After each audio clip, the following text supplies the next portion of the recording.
Ever walked into a room and felt like you were already a step behind?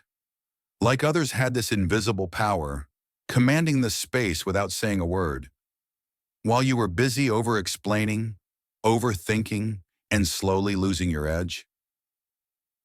That's not luck. It's not charm. It's strategy. There's a quiet kind of power that doesn't chase attention. It commands it. And in this video, I'm breaking down 6 unshakable rules that will help you shift the room without even raising your voice. If you've ever felt overlooked, underestimated, or like you were playing a game you didn't even know had started, this will change everything. So stay with me till the end, because once you understand these rules, you won't just take up space, you'll own it. 1. Master emotional stillness. Ever seen someone completely lose it in the middle of a conversation? Their voice cracks, their tone sharpens, their words become frantic. That's not power. That's someone handing over control. In every room, whether it's a disagreement, a negotiation, or just a tough moment, the one who controls his emotions controls the direction. Not because he talks the loudest, but because he stays calm while everyone else unravels. True power, Stoic power, begins with understanding that emotions are not truth. They're just impressions, brief sparks. The wise man doesn't obey them, he observes them. This doesn't mean you erase how you feel. It means you learn to command it. Because a man who's ruled by anger, who chases every insult, who explodes at every slight, he's not in control. He's being controlled, like a puppet with 100 strings. And here's the real danger. When you raise your voice in rage, it might feel powerful in the moment, but it's actually you revealing your weakness. You've shown that someone else can flip your internal switch. That's not strength. That's surrender. Emotional reactions are predictable. And what's predictable is easy to manipulate.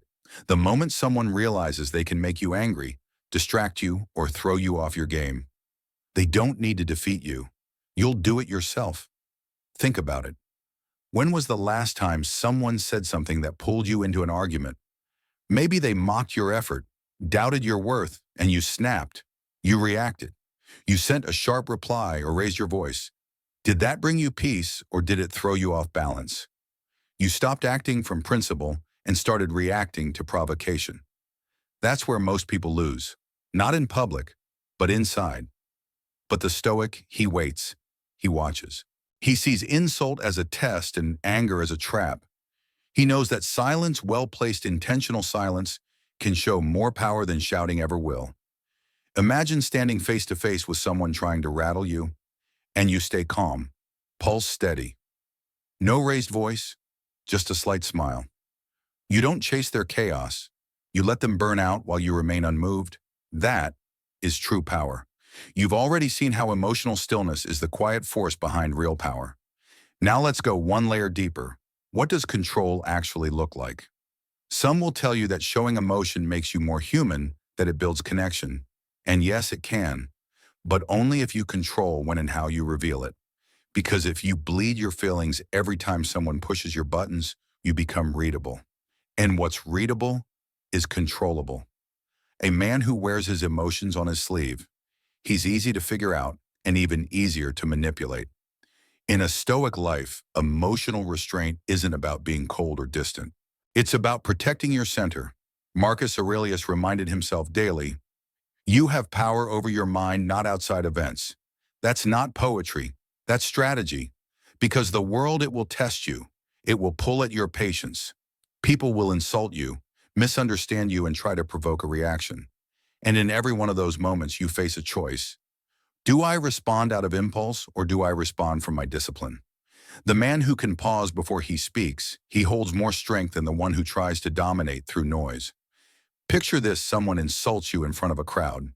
Everyone expects you to clap back, to get angry, to react. But instead you pause. You stay calm. Maybe you look them in the eye, maybe you just nod and walk away. That's silence. It echoes louder than any insult ever could. They wanted you in their arena, but you stayed in your own. And now they're standing there, confused, unsettled, powerless. That's how you shift the balance. Without force, without raising your voice. Because you set the frame. And in life, the one who controls the frame controls the game. If you're constantly reacting, it means someone else is deciding what gets your attention. Someone else is choosing what matters to you. But when you remain composed, when you stay centered, you take back that power. You choose what deserves your energy. You decide what's important. And most of all, you decide who controls the moment. Here's the harsh truth. Most people are emotional slaves. A sarcastic remark makes them snap. A delayed reply sends them spiraling. A cold tone makes them doubt themselves. They think they're being thoughtful, but really they're just being dragged around by their reactions. The Stoic man doesn't live like that. He moves with intention. He doesn't chase every insult or get pulled into every argument. He lets others expose themselves with their noise while he builds strength in silence. If you want to command respect, stop trying to explain your worth. Don't waste time proving yourself through emotional outbursts. You're not here to earn approval. You're here to stay rooted in your values. Even in the heat of conflict, you don't have to fight fire with fire. Let your calm be your answer. Let your silence be your stance. And watch what happens. Watch how others grow restless trying to shake you. Watch how they crumble when you don't flinch. Think like a general, not a soldier. Let others waste their arrows on chaos while you prepare for the long game. Keep your tone even, your mind clear, your responses few, and when you do speak, let it cut, calm, clear, and impossible to ignore. Don't be baited, don't react. Let them chase your silence instead. There's a rare kind of power in restraint. It confuses your critics, disarms your attackers, and builds a presence that commands respect in any room. When you speak only when necessary, you become unforgettable. We've seen how emotional control creates unshakable presence. But now let's talk about its secret weapon, silence. Because when you carry yourself with intention and restraint, people notice. They may not say it, but they feel it. Deep down, everyone respects composure because composure signals depth. So the next time someone tries to provoke you or push your buttons, pause. Ask yourself, is this reaction worthy of me, or is this just a test of my discipline? You don't have to respond to every storm. In fact, sometimes the strongest move you can make is to do nothing at all. That's how power works in the Stoic world. It's not loud, it's not flashy. It's still, it's precise, it's immovable. Start with yourself. Hold the line inside. The rest of the world will adjust. And once you've learned that, you're ready for the next rule. Rule 2. Let silence lead. In a world where everyone scrambles to speak, first silence becomes rare and powerful. People confuse noise with influence. But the Stoic knows better. True power isn't in the volume of your voice. It's in the weight of your presence. When you go silent, you're not empty. You're listening.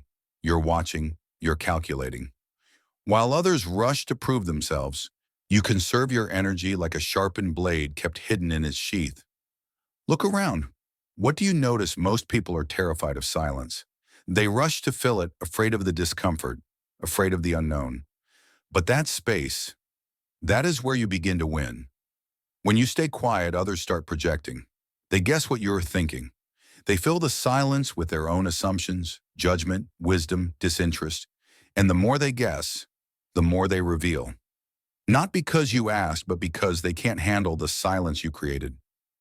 That's where the Stoic gains his edge. He doesn't interrupt. He doesn't speak to defend his ego. He doesn't chase validation. He waits. He lets others show their hand, their fears, their desires, their insecurities. And when he finally speaks, his words land with weight because they're not rushed, they're precise. They cut. There's an old story about a Roman general who sat silently through an entire war council. His enemies took his silence for weakness. But when he finally spoke just one sentence, he changed the course of the campaign and won the room. That wasn't drama. That was strategy. The Stoic doesn't talk to fill space.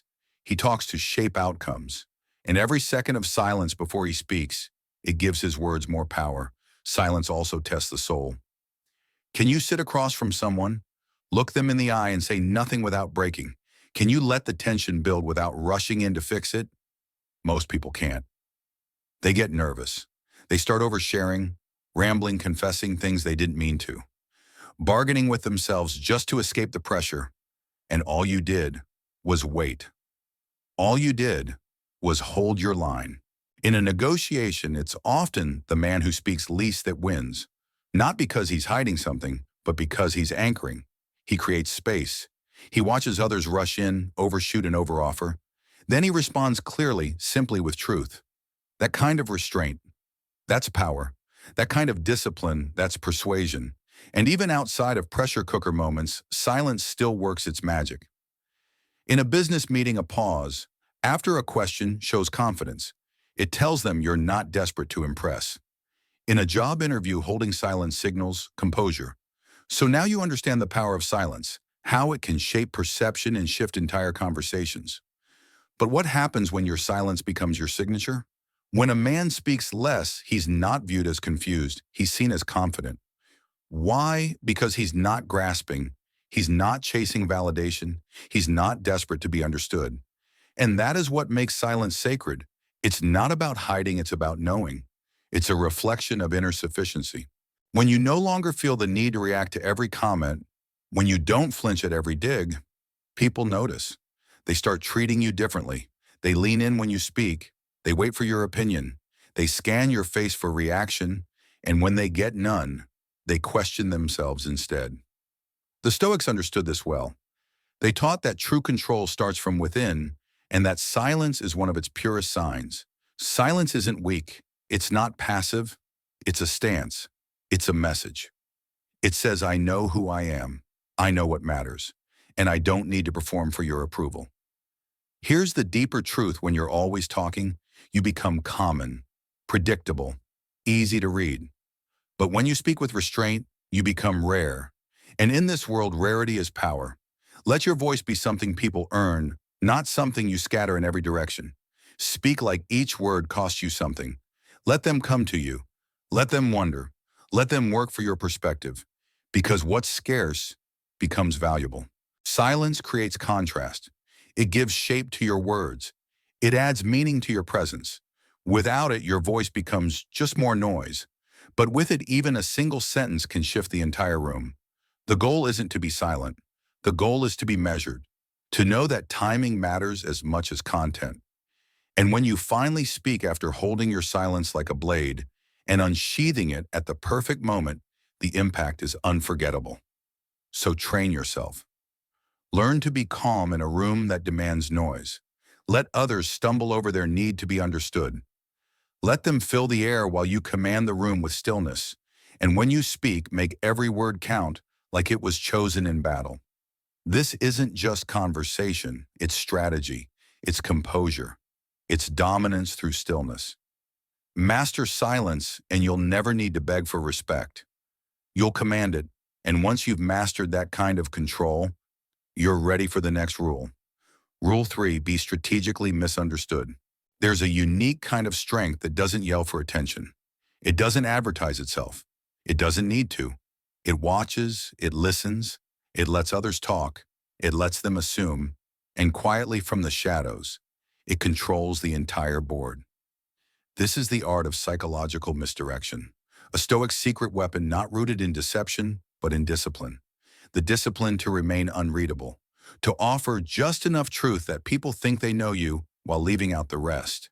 And in that gap between what they assume and what's actually real, that's where you take control. Most people move through life like open books. Their emotions are written all over their face, their beliefs broadcast in every sentence, their strengths, their insecurities, their fears, laid bare for all to see. Yes, that may seem honest, but it's also exposed, it's predictable, and anything predictable can be outmaneuvered. The Stoic knows that true power often lies not in what's revealed, but in what's withheld. You don't need to impress. You don't need to prove. You just need to stay composed while everyone else reveals themselves. Let them underestimate you. Let them assume you're soft. Let them misread your silence, because that's where the game begins. So as you let others misread you, you gain something they don't even notice: an edge. You allow them to believe you're disinterested, maybe uninformed, and that illusion, it's your cover. It softens their guard. They begin to relax, talk more, feel in control. But while they get comfortable, you stay alert, watching, listening, remembering. Because when it matters, you move not emotionally, but intentionally. There's ancient wisdom here. The Romans understood it well. Marcus Aurelius once wrote, "The best revenge is to be unlike him who performed the injury." In other words, don't mirror aggression. Don't react just to match someone's fire. Don't show your full hand. Stay still. Let them believe they've won. Then at the right moment, deliver the move they never saw coming. This isn't about being fake. It's about knowing when to reveal and when to withhold. You don't hide your truth, you time it. Maybe you downplay what you know in a conversation, not to lie, but to see who overstates their own. Maybe you let someone think they've outsmarted you just to watch how their arrogance blinds them. Maybe you nod in agreement, all while storing away what you truly think until the moment you act. All of this, it's strategic misdirection, but it's not manipulation, it's deliberate observation. See, the average person moves in straight lines. What they say is what they mean. What they feel is what they show. But you're different. Where others rush, you wait. Where they react, you remain centered. You give just enough to keep people guessing, but never enough to be fully known. Because when they fully know you, you're vulnerable. But when you're misunderstood by design, you're untouchable. Picture the quiet man in a loud room. He nods. He listens. Others talk freely around him because he doesn't give himself away. They assume he's passive, but they're wrong. He's collecting data. Every word, every glance, every emotional twitch logged. And when it's time to speak, he does so clearly, calmly, and without wasted breath. And suddenly, the whole room listens, not because he was loud, but because he was precise. Even when challenged, even when insulted, that kind of restraint holds its power. Someone may try to push you, provoke a reaction. You give them none. No argument, no emotion. Just a slight nod, not of agreement, but of calm indifference. That silence, that stillness, it unsettles them. They expect anger. Instead, they get composure. And in that pause, they begin to question themselves. That hesitation. That's your opening. That's all you need. Because the best kind of misdirection isn't acting like someone you're not. It's simply holding back just enough truth. So they walk themselves straight into the wrong conclusion. And by the time they realize it, it's already too late. You've already laid the foundation by being unreadable, composed, and disciplined. Now comes the next evolution, mastering the power of absence. See, in a world where everyone is constantly showing up, speaking out, and trying to be seen, the one who chooses silence, the one who chooses absence, he becomes unforgettable. Because what's rare becomes valuable. What's always visible fades into the background. This isn't manipulation, it's intentional restraint. It's the art of knowing when to pull back, not out of fear, but out of control. The Stoic doesn't chase validation. He's willing to be overlooked, even underestimated. Why? Because when the moment comes, when the curtain finally lifts, his impact is 10 times stronger. No one saw it coming. You don't need to dominate every conversation. You don't need to always be the loudest voice in the room. You just need to stay patient, stay purposeful, and stay unreadable until it matters. Let others talk. Let them assume they've got you figured out. Let them feel comfortable. Because while they're showing their hand, you're sharpening yours. The man who seems harmless is the one they never guard against. But when he finally strikes, he doesn't just surprise them. He rewrites the story. This is the quiet power of restraint. It's not about always being present. Sometimes it's your absence, what's not said, not shown, not explained, that creates the strongest impression. That space you leave behind. It's where your clarity lives. And clarity, when paired with strategy, becomes an undeniable advantage. So here's your next rule. Turn absence into strength. What's constantly seen loses its edge. What's always available becomes forgettable. But the rare man, the man who chooses his moments, who knows when to step back, he becomes magnetic. Scarcity used with purpose isn't aloofness, it's discipline. When you say, my time, my presence, my energy, these aren't free, you're not being distant, you're declaring value. Most people hand themselves away too easily. They rush to reply, show up to everything, fill every silence, not because it's needed, but because they're afraid of being forgotten. But in doing so, they become predictable, and predictability is the death of power. In contrast, your absence when deliberate becomes a signal. It makes people lean in. They start to wonder where you are, what you're thinking, why you're not reacting like everyone else. And in that curiosity, your value grows. Not because you claimed it, but because you withheld just enough to make them chase it. Human nature always craves what seems scarce. That's why when you stop responding to every message or stop explaining every choice, you're telling the world something subtle but powerful. I live by priority, not by pressure. Picture the man in a meeting who rarely speaks. While others scramble for attention, he listens. And when he does speak, everyone stops.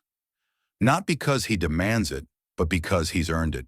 His presence feels focused, his words weighted. That's the power of scarcity. Epictetus said it best.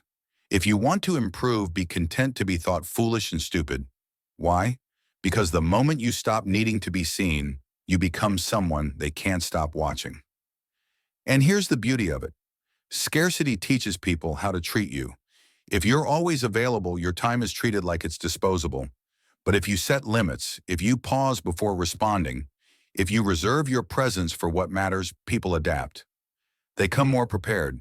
They listen more closely. They choose their words with care because they know yours are never wasted. After understanding the power of absence and the impact of measured presence, you now hold something even more valuable. The ability to be remembered, not just seen. Here's the truth: what's given too easily loses its meaning. And that applies to more than just time or attention. It applies to your words too. A man who speaks with restraint forces people to lean in. Why? Because when you say less, each word holds more weight. Your silence becomes a presence. And when you do speak, people listen. Not because you're loud, but because you don't waste your breath. That's scarcity in motion. A presence that's more powerful for what it withholds than what it offers. Think about it: the most exclusive spaces in life. Elite circles, high-level rooms don't need to scream for attention. Their value lies in silence. Not everyone is allowed in. Not everything is explained. The rules are unspoken, the doors are guarded, and the silence around them says more than any spotlight ever could. This isn't arrogance. It's protection. It's preserving the worth of what is rare. Apply that to your own life. Pull back from the noise. You don't have to post everything. You don't need to be reachable 24/7. You don't owe the world a reason for your quiet.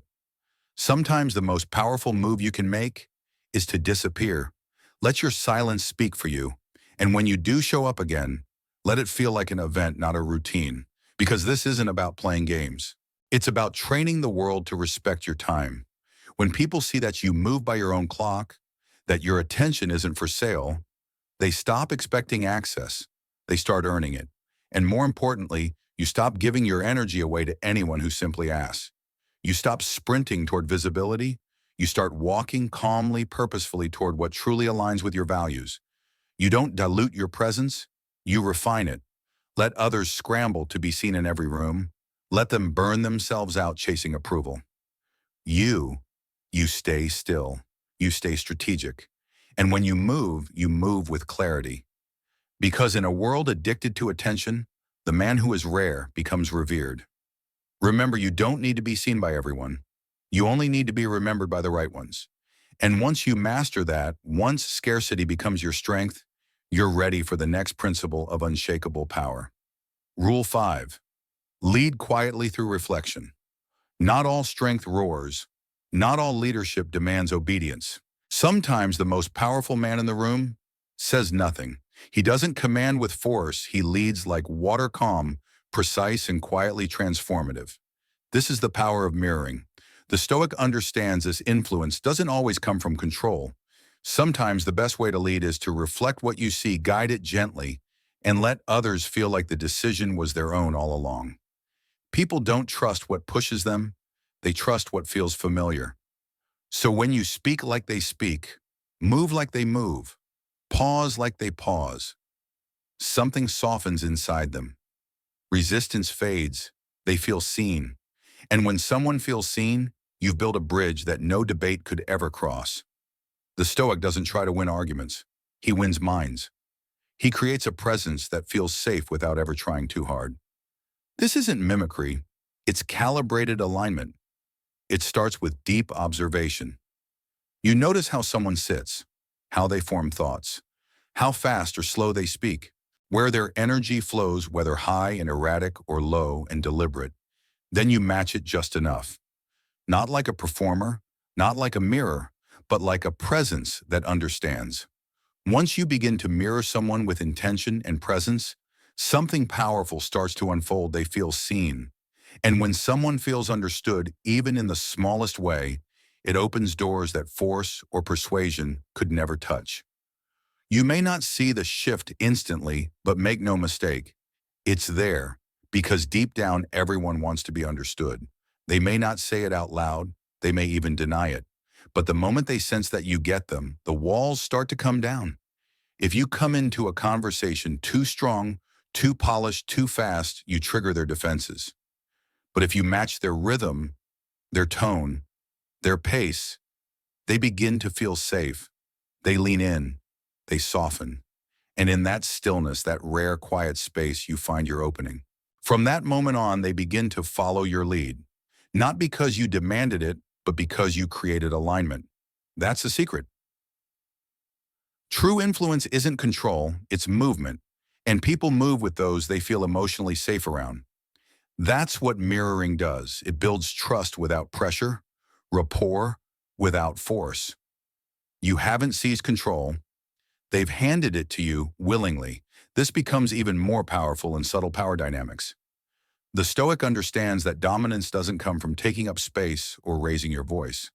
It comes from shaping the tone of a conversation without ever making it obvious. You slow your speech just a little. You ask one thoughtful question. You lean in with quiet presence. And if they follow, if their posture, their tone, their rhythm aligns, you know you're leading. If not, you stay still. You wait, you adjust. No force, no chase, just quiet guidance. Even in conflict, this strategy holds. Someone comes in hot, reactive, defensive, ready to argue. You meet that energy not to fight, but to acknowledge. Then, like a Stoic, standing calm in a storm, you lower your energy. You breathe slower. You speak softer. You don't match their fire. You extinguish it with your presence. And slowly they follow. Not because they lost, but because you gave them something steadier to match. That's power without aggression. That's de-escalation without effort. This principle also transforms persuasion. You can have the most logical point in the world, but if you're out of sync emotionally, they won't hear you. Words bounce off armor, but if you take a moment to match their pace, reflect their concerns, understand their worldview, even briefly, their guard drops. And now, your words land. This is the Stoics' way not to chase attention, but to be felt. To speak not just for effect, but from a grounded presence. Once trust is built, you begin to lead. You shift the rhythm, change the tone, adjust the topic, and suddenly they think, wow, this is a great conversation. They don't realize you've been conducting the entire time. But this isn't manipulation. It's moral strategy. You're not leading to win. You're leading because calm, clarity, and connection are more powerful than pride, noise, or control. Here's what most forget. People won't remember every word you said, but they will remember how they felt around you. And when someone feels aligned with you, even if they can't explain why they trust you, that's when influence becomes effortless. You don't argue, you don't convince, you simply stand in quiet authority, and they walk beside you willingly. The Stoic doesn't need the spotlight. He doesn't need applause, recognition, or to dominate a moment. Instead, he shapes the energy in the room quietly. He listens, he reflects, he guides. And in doing so, he becomes the calm center, the still point in the middle of chaos. People naturally gravitate toward him, often without knowing why. So the next time you step into a conversation, resist the urge to make noise. Observe, listen, feel the rhythm, reflect. Because once you master the emotional tempo of others, you begin to control the flow of everything. And from that level of influence, we unlock something even more powerful. 6. Walk away with clarity. Real power doesn't always shout, it disappears. Sometimes the strongest move a man can make is to leave. A Stoic knows this deeply. His strength isn't just in knowing when to speak or when to stand firm. It's in knowing when to walk away without fanfare, without drama, and without second-guessing himself. Because the most dangerous man in the room, he's the one who doesn't need to be there. He's unattached, unbothered. He doesn't stay out of fear. He stays if it aligns with his principles. And if those principles are compromised, he doesn't beg. He exits. Most people hold on far too long. They cling to jobs, relationships, conversations, even conflicts, not because they're aligned with them, but because they're afraid of losing, afraid of change, afraid of what walking away might mean. And so they stay calling it loyalty, calling it patience, when really it's fear. That's not strength. That's quiet desperation. But the man with clarity, the one who has done the inner work, who knows his values, who moves with purpose, that man doesn't wait around to be drained. He doesn't make a scene. He doesn't burn bridges. He simply walks away with so much calm conviction.